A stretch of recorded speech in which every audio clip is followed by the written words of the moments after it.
Welcome to Devotionary, where we make the Bible accessible and applicable.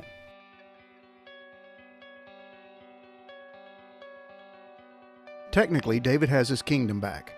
His rebellious son Absalom had been defeated in battle and executed by Joab, David's military commander. But things were far from stable in Israel.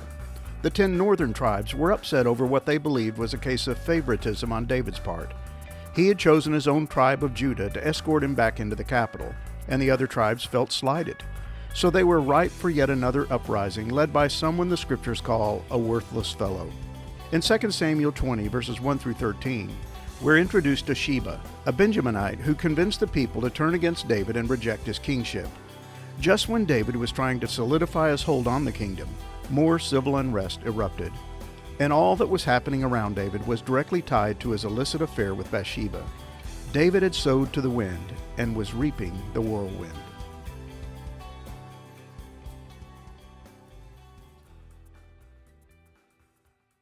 David had not yet made it back inside the walls of Jerusalem when yet another disaster struck. He had just eliminated one rebellion when another one raised its ugly head. The 10 disgruntled tribes of Israel, unhappy with what they viewed as David's favoritism toward his own tribe of Judah, decided to throw in their lot with Sheba, a Benjaminite. This worthless fellow took advantage of the unstable conditions in Israel and called for another rebellion against David. It's impossible to read this account and not recall the curse God had placed on David as a result of his affair with Bathsheba. Now therefore the sword shall never depart from your house, because you have despised me, and have taken the wife of Uriah the Hittite to be your wife. 2 Samuel 12, verse 10.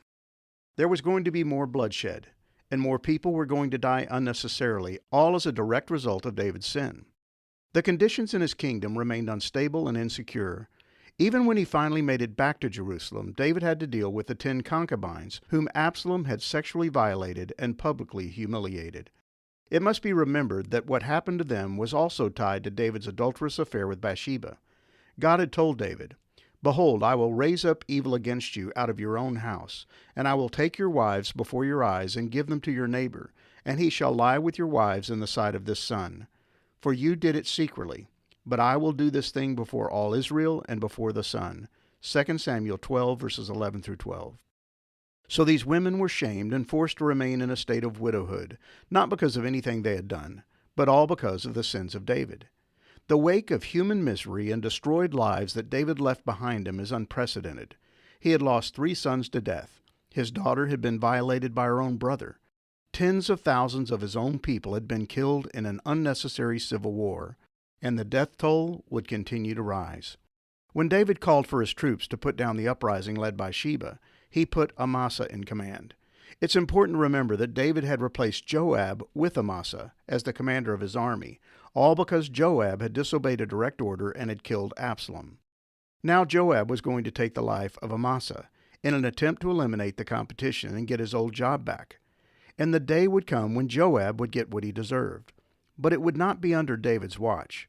Once again, just as we saw with Shimei, David would put off meting out justice and leave it to his son Solomon when he took the throne. It would be Solomon who would eventually deal with Joab for his murders of Abner and Amasa. "Do as he has said, strike him down and bury him, and thus take away from me and from my father's house the guilt for the blood that Joab shed without cause. The Lord will bring back his bloody deeds on his own head, because without the knowledge of my father David, he attacked and killed with a sword 2 men more righteous and better than himself, Abner the son of Ner, commander of the army of Israel, and Amasa the son of Jether, commander of the army of Judah. So shall their blood come back on the head of Joab and on the head of his descendants forever. But for David and for his descendants and for his house and for his throne, there shall be peace from the Lord forevermore." 1 Kings 2, verses 31 through 33. But there was no peace in Israel, at least not during David's day. The body count was mounting, the violence was escalating, and the instability of David's kingdom seemed to be getting worse, not better. All in spite of the fact that David was a man after God's own heart. David's relationship with God did not protect him from failure or inoculate him from the ramifications of sin. The people of God are just as prone to bad decision-making as anybody else. Believers can undervalue the wisdom of God and overlook the sins taking place around them. We can surround ourselves with bad counselors, put off making difficult decisions, give in to impulsive desires, and leave God out of our daily lives. And when we do, we can find ourselves facing the same kind of unnecessary outcome. David loved God. He had a deep-seated desire to serve God, but our desires must show up in our behavior. His love for God must be accompanied by a commitment to obey God. Any hope he had of serving the people of God as the faithful shepherd of God was totally dependent upon his complete reliance upon God.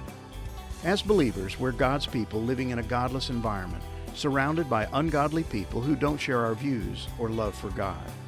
It's difficult to live as a child of God on this earth, but we can make it even more difficult by refusing to rely upon Him. There will always be a temptation to do things our own way and simply assume that our relationship with God will provide us with some kind of invisible force field, protecting us from the dangers of sin. But our salvation, while it has delivered us from the judgment of sin, does not inoculate us from the temptation to sin. That's why Paul so strongly urged his readers to rely upon the Holy Spirit. So I say, let the Holy Spirit guide your lives. Then you won't be doing what your sinful nature craves. The sinful nature wants to do evil, which is just the opposite of what the Spirit wants. And the Spirit gives us desires that are the opposite of what the sinful nature desires. These two forces are constantly fighting each other, so you are not free to carry out your good intentions.